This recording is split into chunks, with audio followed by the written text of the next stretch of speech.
Jali-jali, lagunya enak, merdu sekali. Ini dia si jali-jali, lagunya enak, merdu sekali. Oh, baru balado. Baru balado. Capek sedikit Tiga balado. peduli sayang. Oh, itu terus untuk itu paru semua. Asalkan tuang senang di hati. Aduh. Hmm. Ya pedaging-pedagingan loh. Daging-dagingan ya. Sama antara daging-dagingan tuh ada kita jual paket-paketan daging. Oh, segitu berapa duit tuh? Ini gua jual sama minyak goreng segala macam itu 90.000. Oh gitu. Tapi ini 9 on ya, Oh, nggak nyampe sekilo ya. sampai sekilo. Sampai sekilo. Perubahan harga gimana itu? Ikutin pasar ya, kan pasar lagi. Ya, tapi saat ini sih masih bisa bertahan lah, harganya nggak kita robah. Oh gitu ya. 90.000. Jadi minyak goreng 1 liter ya.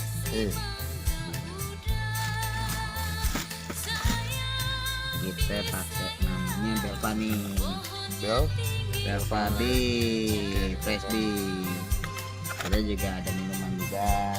Biar peletok. Letok, ada original Thai tea, ada timun selasi, es coklat, nah gitu deh.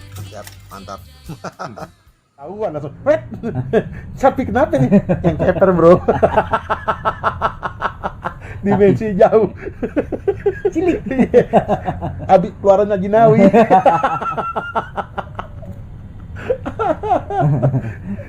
Jadi so far lu udah 12 tahun ya? Ya. 12 tahun main di ginian. Perkembangannya memang stabil begini aja atau memang? Iya memang kalau untuk berkembang hanya kejeruan doang sih memang tidak bisa ya. Sebetulnya harus mengembangkan sama produk-produk yang lainnya gitu kan. Cuman gue udah nyaman begini. Ah, itu maksud gue. Akhirnya jadi banyak yang nyaman begini ya. Ah. Biar mereka yang ngolah. Betul. Jadi apa ya? Gue memang nggak termasuk yang tidak terlalu mengembangkan ke bisnis atau bisnisnya ini gue kembangin gitu enggak. Gitu. Oh iya, permodalannya kalau kayak begini tuh awal-awal kalau misalkan ya ada yang gue tertarik deh. Nah, kalau untuk jeruan yang gue bilang tadi, kalau orang jual daging, Kayak itu. ada orang pesan, beli, langsung jual, trading aja, Trading aja. ya kan, cepet, gitu, fast moving dia. Nah, kalau di paru enggak kan ada tahapannya gitu. Ada tahapannya. Belanja dulu, kita proses dulu, produksi dulu, segala macam kita simpen, kumpulin dulu, baru kita jual. Jadi ada tahanan uang di situ. Agak lebih lama. Agak lebih lama, gitu lebih lama. Apple to apple-nya sama yang beli daging kan daging modalnya gede juga. Betul sih hampir sama. Kalau apple to apple iya. Iya kan? Betul. Kayaknya kalau gue lihat mungkin karena puterannya lebih lambat, jangan-jangan sama ini urusannya. Kalau orang yang hanya ngawalin hanya jeruan doang di awal itu memang agak berat, gitu loh. Karena mereka ini kadang, makanya kenapa gue penyerapan ke supplier, yang nyerap supplier. Karena supplier ini dia tidak hanya nyerap jeruan, apa menjual jeruan, dia macam-macam item barang, gitu loh. Kayak makanya jeruan ini, gitu loh. Untuk lu dapat supplier itu modelnya kayak gimana sih awal-awalnya? Link mulut ke mulut sih. Oh ngawalinnya. gitu. Tetap awalnya lo kagak ada yang tahu juga lu di sini ada ginian ya. Nggak ada. Kalau kita lihat di sini usaha perumahan mojok. Ih. Tadi gua nelfon nomor berapa, Bro? Ujung. Oh, oke. Mojok. Kalau kita pikir usaha apa ya? Iya. Ya kan? Iya. Jadi ya ngobrol tadi rezeki kita nggak ada yang tahu ya kan. Kalau mau usaha mah jalan-jalan aja. Sikat aja dulu. Sikat aja dulu nanti juga ya sebenarnya sih tinggal mental aja. Sabar yang penting juga ya. Ini gue dapat dari beberapa orang-orang yang udah gue interview semua bilang kuncinya sabar. Mental. Sama mikirin untung taruh di belakang. Iya. Gitu. Iya. Nanti juga ada jalannya. Yang penting lu punya produk, kenalin, Kenalin. ya kan, lo jaga kualitas. ya udah Konsisten. nanti konsisten, selesai. Untung ngikutin. Ngikutin. Jadi tetap 4 poin itu ya. Iya. Gila. Bisa sama gitu. Ini garis besar. Umumnya sama sih, Hmm. samaan beda produk doang. Sama beda permodalan sama putaran Iya, uangnya gitu ya. putaran uangnya aja gitu doang. Kalau masalah konsep bisnis ya, kalau bicara konsep bisnis sebetulnya menurut gue sih sama aja sih. Cuman besar kecilnya doang kan. Terus pengembangan produk dari lu ini kayak paru baladonya tadi lu kasih lihat. Lu juga nyediain daging potongan juga kan? Iya. Itu lu pasarnya kemana? Masih kita jadi gini, kalau gua kadang karena sudah lama juga kan orang kenal gua main daging gitu kan, main daging segala macam, akhirnya gua mengembangkan frozen foodnya. Nah, gua mulai menjual dulu ke teman-teman, ke grup-grup WA lah, sekarang lebih mudah ya. Iya. Grup WA. Akhirnya dari grup WA itu ada teman-teman yang ingin membantu menjualkan. Biasanya sih begitu, reseller lah ya. Reseller. Nah. Karena memang karena gua produk dasarnya dari gue kan, bahan bakunya itu gue menjual menyamakan harganya. Karena memang gue ingin menciptakan reseller itu kaki-kaki. Ya kita grassroots lagi ya. Kayaknya yang membantu kita tuh itu. Lumayan maksudnya ngimbangin atau lumayan ngebantu aja? Lumayan Ngimbangin? lumayan. Oh berarti itu juga ya? Jadi ya sekarang juga gue masukin ke Tokopedia ada. Oh iya, Tokopedia sudah jelas kita. Gitu. Oke. Terus Tokopedia sambil kita ya teman-teman lah. udah berapa lama? Kalau frozen food kita baru setahun bro. Baru setahun. Belum setahun Pas bro. kejadian Iya. COVID ini. Mulainya kalau nggak salah April atau Mei lah. Oh, pas kita baru mulai dinyatakan Betul. ada COVID di mari. Karena yang gue bilang tadi ada penurunan produksi, ya kan? Penurunan produksi apa nih gitu kan? Kadang-kadang orang kan apa namanya inovatif karena terdesak. Iya, jurus kepepet. Jurus pepet. Iya, lu pernah nonton kali ya? Ada yang kepepet. bikin kue pakai jurus kepepet. Ya kan? Ayo kita mikir sebetulnya keinginan itu udah ada, Iya. ya kan? Cuman Ada. antara. Pada saat kepepet udah Jalan. jalanin. Bodoh amatan. Iya. Sekarang berapa itu kuantitinya deh? Frozen food lu? Kuantiti sih sehari adalah gua keluar 20-30 pack per hari, Spek berat 100 gram kali ya? 150 gram. Berapa potong tuh? Kalau 150 gram sekitar 6 potongan lah. 6 potongan. Jadi tinggal digoreng atau Nganget, prinsip dasarnya sudah matang. oh udah mateng. Udah mateng. Tinggal Dia diangetin. ngangetin doang. Oh, gitu. Baru balado doang ya? Ada iga balado, ada bakso. Oh, bakso juga bikin. Bakso juga bikin gitu, bakso. Nah, cuman memang yang banyak penyerapan di paru balado itu. Berapaan tuh lu jual satu pak itu? Gua jual 25.000. 25.000. Untuk Kadang reseller bisa menjual sampai 30.000. Ya rata-rata lah ambil 5.000 mereka ya. Bisa sekitar gitu. Udah berapa reseller lu pegang? Ada lumayan lah 4-5 orang. Jadi lu kasarnya sekarang jadi ngebantu mereka juga perekonomiannya ya? Iya, ada aja. Mereka nggak berkembang lagi atau memang 4-5 orang ini yang stay? Umumnya nanti ada lagi yang suka ini, tapi lepasan lah ya. Lepasan lah ya, istilahnya lepasan. Kebanyakan orang yang ngebantu gua banyak, ada sekitar 4-5 orang yang berarti yang setia lah, gitu loh. Setia. Dan mereka punya pasar. Ada pasar, Gitu. ada pasarnya. Lu nggak drop di pasar? Niat awal gitu. Kayaknya gue pikir kan lu udah punya link yang cukup gede nih kayak supermarket atau apa? Untuk frozen foodnya ya? Iya. Niat frozen foodnya begitu. Tadinya niatnya ke pasar begitu. Terus? Cuman akhirnya ya tadi dia kita nafsu ya sih kalau bilang. Nafsu mengembangkannya lagi itu masih udah nggak terlalu ini lagi. Umur apa gimana? Mungkin. Ngaruh ke umurnya.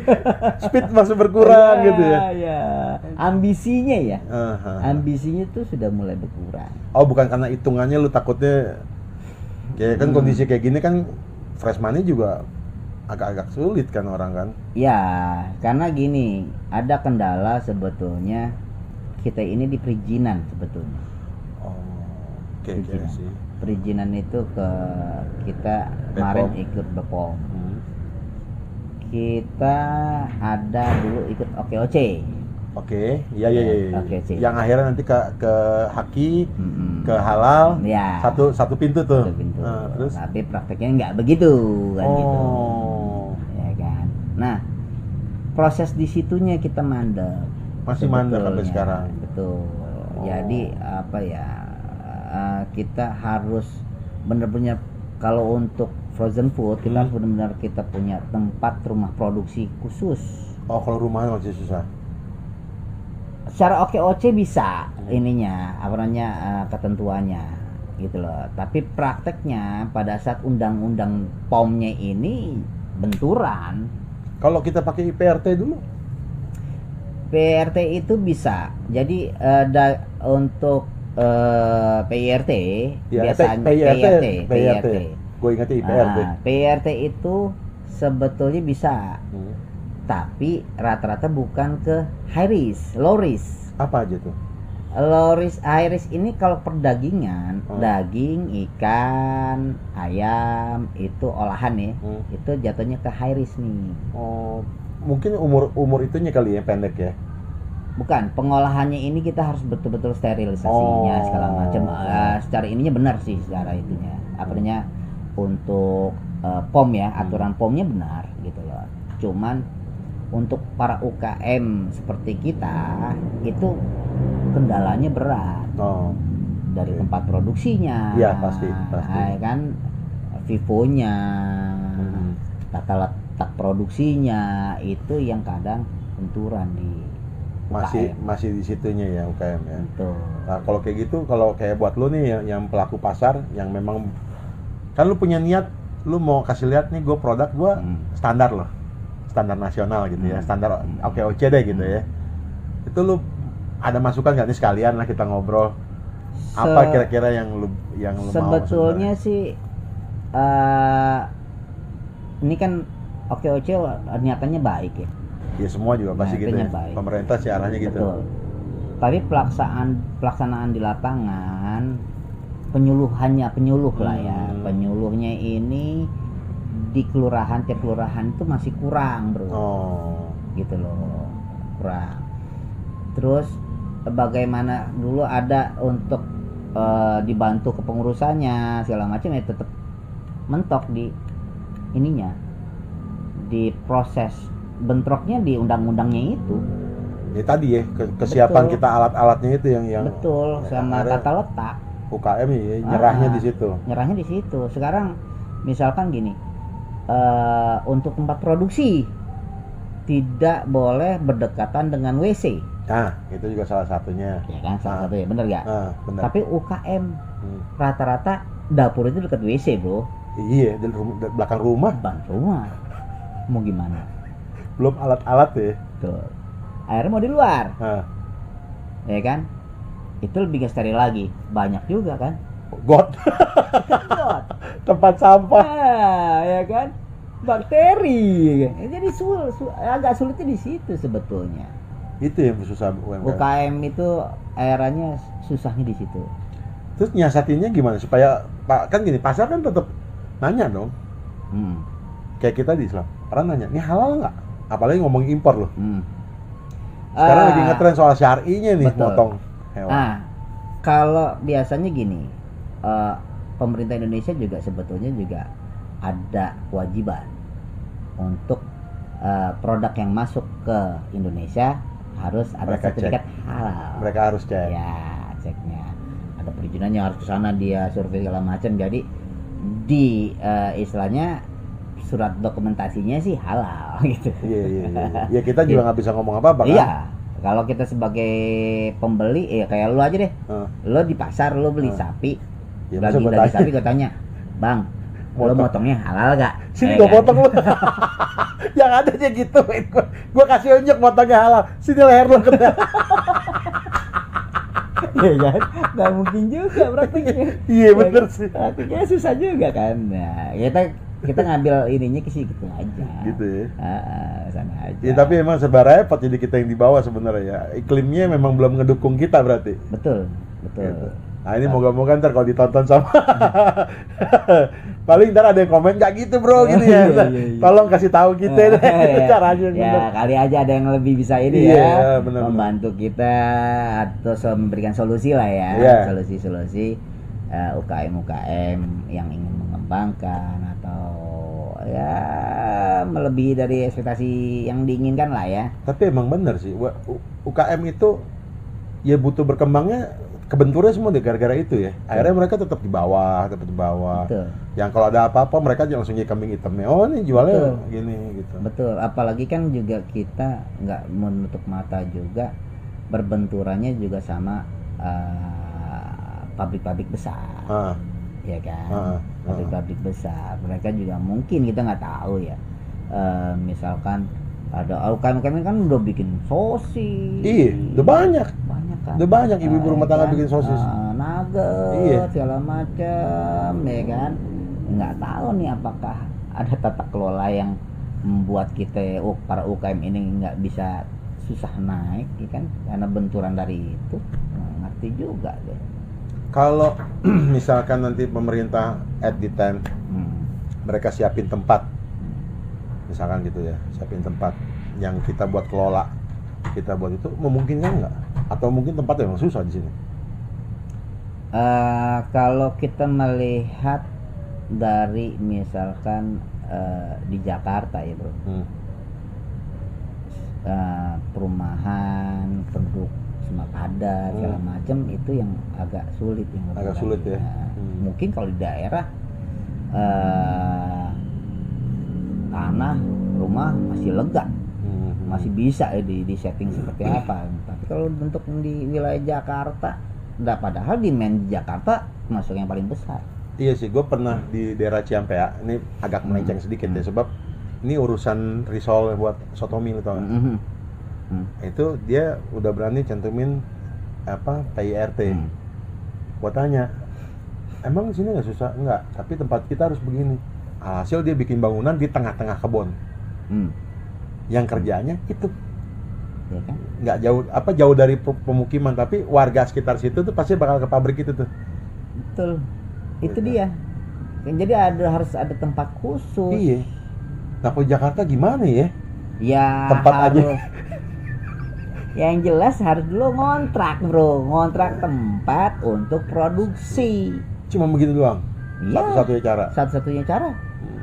Yang gue bilang tadi, kita dari OKOC ada aturan memakai 30% lahan rumah untuk dijadikan Usaha. Bisa Ya gitu kan? Bisa dari sisi OKOC. Tapi prakteknya yang ngomong tadi, aturan dari POM, ya kan, kita tidak boleh dekat dengan WC, itu kan, alur pembuangan limbahnya bagaimana, penyimpanannya seperti apa, Higienitas kita. higienitasnya, itu yang kadang sulit. Gue pernah ada kasus. Jadi ini orang pasang label halal, cuman tulisan Arab aja halal. Ada yang ngingetin, jangan deh. Kenapa? Nanti kalau suatu saat ada yang iseng sama usaha lo, dia persoalin, lu MUI belum dapat bro katanya. Betul. Itu benar ya, bisa kejadian gitu Bisa. di UMKM. Kasihan juga sebenarnya sih UMKM kita. Benar. Sedangkan kan perizinan halal sama POM Beriringan kan? Atau beda? harusnya beriringan, tapi beda bro. Ternyata beda ya. Beda. Gitu. Beda. POM dulu baru halal rekomendasi. Kenapa nggak beriringan? Gue juga bingung. Harusnya kan sejalur. Iya. Gitu. Nah sekarang balik lagi nih ke lu nih. Lu kan supplier lu, berarti dia pegang sertifikasi dong? Supplier sertifikat. Sorry. Yang beli, lu kan supplier. Hmm. Mereka pegang sertifikasi. Mereka ada inian. Apa kadang-kadang dari daerah ada inian surat karantina. Gitu. Jadi lu memang akhirnya mereka juga tes dulu ya sebelum mereka ambil barang dari lu atau diambil dulu. Nanti kalau misalkan lu reject, sorry ya gua nggak bisa ambil lagi dari lu. Enggak Enggak ya? enggak juga ya. enggak juga. Ada caranya mereka lah ya. Iya, mereka punya ya, makanya kalau mereka kan punya apa namanya produk bukan hanya paru doang, Iya, iya. gitu kan, ada daging, ada buntut, dan segala macam gitu kan, kadang ada ayam, ya kan, kambing ada, jadi tergantung item mereka ngirimnya kemana, gitu kan, ada ke distributor juga, itu sebelah ini ngirim ke distributor atau langsung ke supermarket. Oh gitu ya. Tapi istilahnya ya lu pakai jaminan dari mereka aja ya berarti ya. Kurang lebih kita nebeng lah ya. Arahnya ke sono. Ih gila juga ya ternyata segitu rumitnya kita UMKM itu UKM itu untuk berkembang ya. Tuh. Ya penyuluh ya. Paling kurang ya. Ya kalau tadi bicara itu UKM, sebenarnya teman gue yang di Cipondoh tuh yang jurus kepepet, dia dibantu sama kecamatan sampai hakinya, prosesnya, PIRT-nya gitu punya. Karena PIRT lebih mudah bro. Iya. Memang orang-orang yang terbentur itu kebanyakan di POM-nya ya. Kalau PIRT lebih mudah. Banyak kok yang Sebenarnya dengan ada PIRT itu udah jaminan belum sih? Sudah. Udah jaminan ya. Artinya yang kita produksi ini memenuhi kriteria kesehatan gitu. Betul. Tapi kan kebanyakan kan larinya ke roti, minuman, kue, itu PIRT bisa. Gitu kan. Tapi kalau yang high risk kayak gini, high risk seperti ini yang menjadi kendala. Oh gitu ya. Sosis, nugget, itu kendala. Susah ya.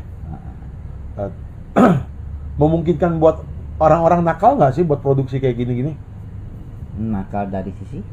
Ya, tadi bahan bakunya tadi yang tiba-tiba kecampur sama sapi ceper, bukan kecampur, dicampur malah.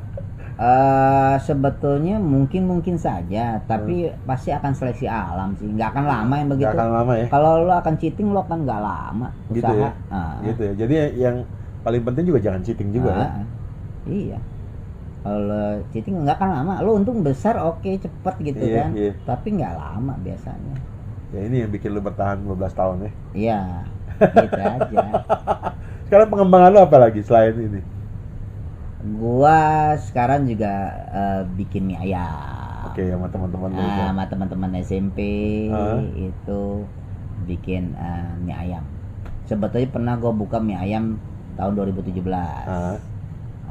Terus sempat mandek karena tenaga kerja. Kurang. Nah, sekarang kita buka lagi nih. Ini prolog aja ya buat nanti next videonya ya. Oke. Gitu. Berapa orang lu gabungan? Kita berempat. Berempat ya? Kita berempat. Udah berapa lama? Belum lama juga. Ini baik-baik nih kalau belum lama. Belum lama juga. Nyatuin frekuensinya kayak susah kan? Kita baru buka, kalau menyatui ini baru mulai, kita baru 3-4 bulan ini. So far so good atau mulai ada friksi? Enggak, so far so good. Masih so far so good. Kita berempat, kita coba buka mie ayam dan siomay. Kita dengan brand mie ayam atlet. Betul. Oh ya, kayak lu bilang tadi Wisma Atlet itu. Betul, karena kita buka di Wisma Atlet, gitu loh. Kita memberikan apa ya? Sebetulnya bukan ke pasiennya, pasien Wisma. Kalau orang ngomong nah Wisma ini baru Atlet, mau ngomong ya kan? Wisma Atlet. Orang ngomong Wisma Atlet pasti konotasinya sarang COVID tuh. sarang COVID. Sarang penderita COVID, bukan COVID tuh. Ya kan? Nah, yang kita sediakan ini sebetulnya para tenaga kesehatannya dan relawan. Mereka ini kan di sana diberikan makanan ya. Nasi bol macam. Ada tingkat kejenuhan mereka nih. Nah, kita kasih lah variasi di sini. Jadi lu sistemnya gimana? Mereka beli ke lu atau pemerintah yang atur pembayaran ke lu nya? Beli aja, kita buka kayak seperti kita buka kantin aja gitu. Buka kantin aja. Sedangkan sebetulnya di sana nggak ada kantin awalannya. Iya, makanya gue kaget. Lu bilang Wisma Atlet ada kantin. Nggak ada. Gue ngeri amat. Lu pada yang jalanin kagak ngeri tuh. Ya tetap ngeri sebenarnya. Ya ngeri lah, ngeri sedap gila. Tapi kan di sana memang tetap prokes, gitu loh, ada prokesnya. terus juga apa namanya tetap enggak kita jangan angkul lah, jangan sombong gitu loh. Kita tetap jaga relatif kita tidak dine in di sana, take away. Semua harus take away. Oke. Jadi tidak ada kita siapin mangkok. Oke. Itu enggak. Kayaknya itu salah satu penyebaran COVID juga ya. Apa Alat itu? makan Mungkin. sembarangan gitu ya. Jadi kita tetap sekali buang di sana, sekali buang. Kayaknya begitu. Oke. Itu udah 4 bulan. Nah, barulah kita dari situ mulai niat mengembangkan keluar. Gue pikir ayamnya juga dari lu. Terus. Tetap memang sumbernya dari gue. Oh tetap, tapi bukan yang ini. Bukan. Bukan. Bukan. Gue sempet nanya sama Rul, lu ikan juga dari dia gak? Enggak. Oh kenapa gak dari dia? Dia nggak sedia itu kalau sedia, tapi jauh juga bro, gue Ciputat ini. Kayak tadi gue, Iya. waduh lewat tol sih nggak keburu gue. Oh iya? Ih, jadi gue bener-bener lewat Sudirman, karet tagsin banyak tadi gue kirim itu lu bingung. Kok nih anak lewat karet? Mau nggak mau gue lewat jalur tengah situ. Kalau enggak, tol aja mah gila. Macet ya. Hari ini tuh gue kehambat semua. Gue udah setting. Jam segini gue mau kesini, jam segini mau kesini, jam segini mau kesini. Tuh tak. Buset. Jakarta. Kagak ada apa-apanya pokoknya. Nggak bisa diprediksi. Mau kemana-mana yang harusnya cuma setengah jam kita harus mundur 2 jam. Iya. Akhirnya mau nggak mau gue buka Google Map. Begitu di aren, lewat karet. Nggak salah nih, Manggarai, tapi biru semua. Ya, Bismillah, jalan tengah. Bener. Kadang-kadang kita bisa percaya. Dari tempat Ciruli itu di Pondok Ranji. Iya. Birunya situ semua.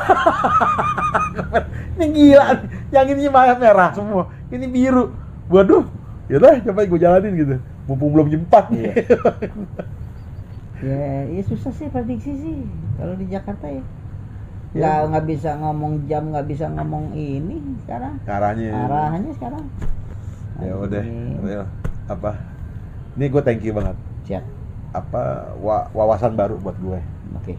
Terutama mungkin buat teman-teman. Tapi kalau buat gue baru banget. Dunia frozen meat deh. Ya kan. Frozen. Yang gue bayangin itu semua pabrikasi. Ternyata ada loh pemainnya. Dan ini justru distributor ngambil dari orang-orang yang kayak lu nih. Ya. Ternyata ada gitu. Gue pikir tadinya lu cuma mainnya hotel, restoran atau jual ke pasar tradisional gitu. Gue pikir ternyata enggak. Mainnya gitu. Baru tahu ada bisnis begini. Dan mungkin secara permodalan awal-awal itu, ini kita belum tanya nih. Kalau ada yang mau bikin modal itu yang perlu ada tuh apa selain freezer? Kalau kita mau main daging ya, sebetulnya ya kita butuhkan freezer sih. Freezer. Karena pada saat lo jual tiba-tiba nggak laku, lo akan balik, harus butuh penyimpanan minimal gitu. freezer ya. Kalau freezer kan sebetulnya juga relatif lah, lo mau besar mau kecil sebetulnya tingkat main lo, tingkat kebutuhan juga gitu ya. Tingkat main lo sampai seberapa jauh gitu kan. Itu aja. Kalau mau permodalan juga relatif juga. Nah ini sebenarnya dari kadang modal itu kan tentatif juga bro. Iya, ini dari tadi gua ragu mau tanya sebenarnya. Ya kan. Kadang gini, modal itu bisa kepercayaan. Ya kan. Kepercayaan. Kadang kita ada orang pesan kita, karena kita udah kenal sama distributor dagingnya, kita bisa bawa dulu. Pasti ya begitu ya. Ada. Tapi kan itu berjalan waktu ya. Berjalan waktu. Itu ya tingkat kepercayaan sih yang gue bilang tadi. Tapi emang tadi ini segmented banget. Nggak banyak orang yang berani main juga kayak lu. Betul. Ya lu 12 tahun boleh dibilang gue baru tahu percetakan negara ada ini. Begitu lihat freezer, widih, sapi 2 ekor masuk ini. Sapi utuh taruh gitu. Lu mau ngadep sini bro gitu. Coba bro. Iya kan? Tapi top lah. Gue asli gue baru. Makanya gue bilang, Arli boleh nggak gue ini dulu yang daging beku lu? Karena ini yang bikin gue penasaran. Yang kedua tadi, Lu berempat gabung bisa anteng. Atau mungkin baru 3 bulan, kalau kita nggak tahu. Soalnya banyak orang yang gabungan belum lama umurnya pecah. Ya. Beda sama bikin perusahaan. Betul. Kalau perusahaan ada badan hukum, ada begini, lu macam-macam, ada tindakan hukumnya. Sebenarnya kalau pecah umumnya, kalau lu bener-bener kenal udah sangat lama, Oh gitu? Malah bisa pecah? Betul. Kok bisa? ada rasa tidak enak. Oh. Kalau lu kenal tapi tidak terlalu dekat, Hmm. istilahnya. Kan ada teman sama teman dekat beda kan? Iya. Iya kan. Nah, pada saat lu teman dekat, malah untuk menjadi teman bisnis belum tentu. Ah, banyak kan begitu. Ya, tapi kalau teman yang dasarnya dari pertemanan, temu mulai bisnis bisa langgeng.